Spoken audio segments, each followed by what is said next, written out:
पवित्र यही सत्संग उपस्थित ऋतिक देवता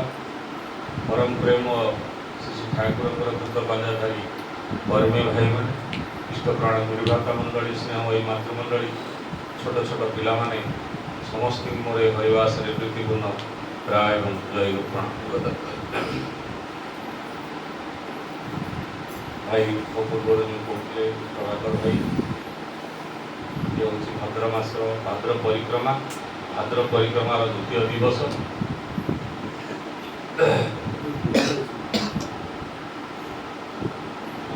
भाद्र परिक्रमार द्वितीय दिवस यही परिप्रेक्षी आज जो कथा मो भाई कहते परम पिता को निमंत्रित करी बासगृह ये जो सत्संग प्रदान करिसेंती हमर अक्षय कुमार दे नीलू भाई मु परम पिता निकट में सर्वप्रथम प्रार्थना करे इष्टभूत मंगलमय जीवन तथा उपस्थित समस्त भाई और माँ मानकर से परम पिता इष्टभूत मंगल विधान करतु यह मोर ये हरिवास प्रभु पाखे निवेदन प्रणाम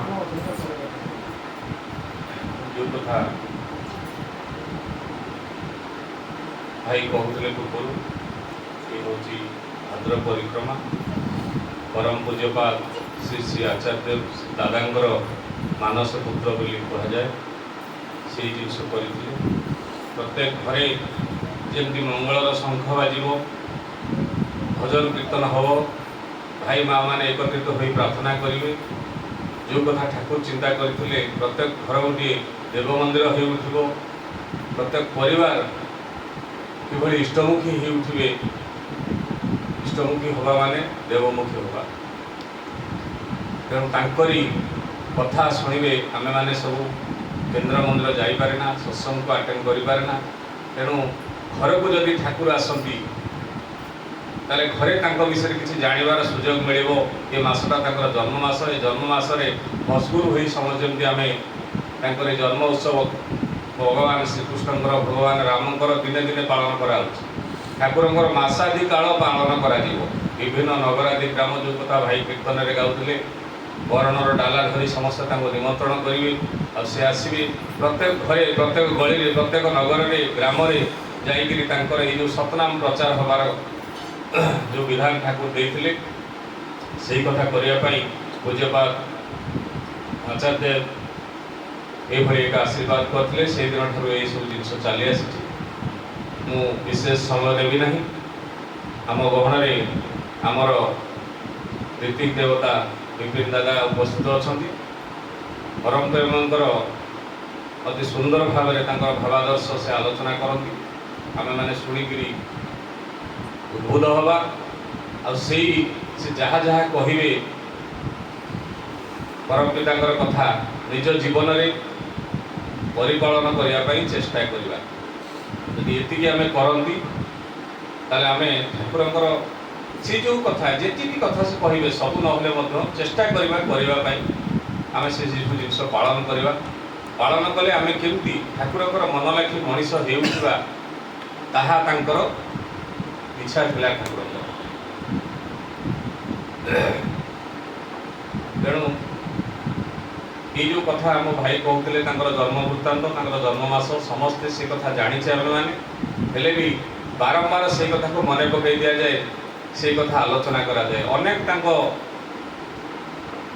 बाल्य कालर लीला से आरंभ कर जन्म हूँ दिव्य तांकर लीला हूँ दिव्य कर्म हूँ दिव्य कहीं ना मु गोटे कथा आपण मानक कहूँ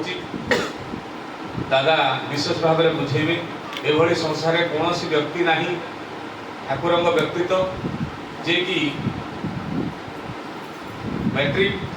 पास नक डाक्तरी पाठ पढ़ुले एलोपैथी पाठ पढ़िले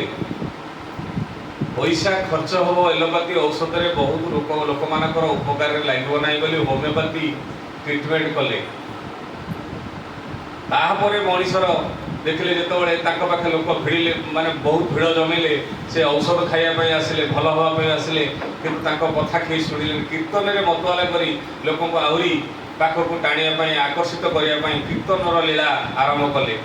तापर जिते आश्रम को आसिक पहुँचले से आयुर्वेदिक फर्मूला बतैले एभली व्यक्ति किए देखी जड़े होमिओपैथी एलोपैथी डाक्तरी पाठ पढ़ी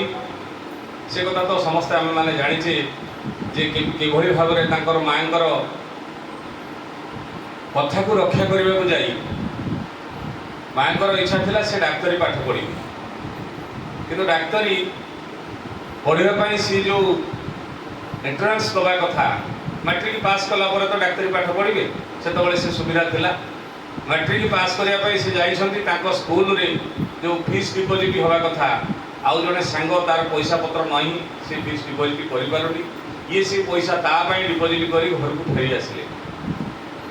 ये परीक्षा दे पारे पास कर पारे ना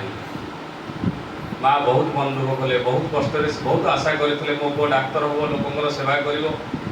या माँ इच्छा थिला तेणु सी जितेबाला परीक्षा देना डाक्तरी पढ़े केमती माँ को ये मन कष्ट ठाकुर माँ को खुशी करने को जाई जहाँ चाहिए माँ जहाँ चाहिए ताकि माँ बापा को केमती भल पाइबा हुए से निजे देखी से माँ जो मन दुख केमती न हो से डाक्तरी पाठ पढ़े यह मन में गोटे कष्ट देला आउ सी जो मेडिकल एंट्रांस गले से जो एंट्रांस दवाई बाद दवाई जो कहला ये रिक्वेस्ट करी एंट्रांस देले आ एंट्रांस सिलेक्ट है एंट्रांस से माने मेडिकल पाठ पढ़ले से सुविधा थिला ताको नहीं से पाठ पढ़ले पाठ पढ़ा समय रे से होमिओपैथी ट्रिटमेंट करते कोईला पड़ारे रहीकरी बुली मान सहित से काम करुले केमती अदृश्य भाव में लुगापटा सफा करदे केमती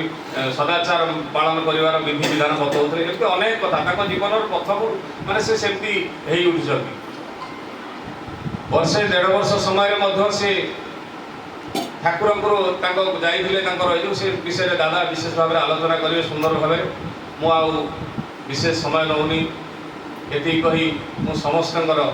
सर्वविध मंगल कामना करी परम पिता निकट में रोज वंदे।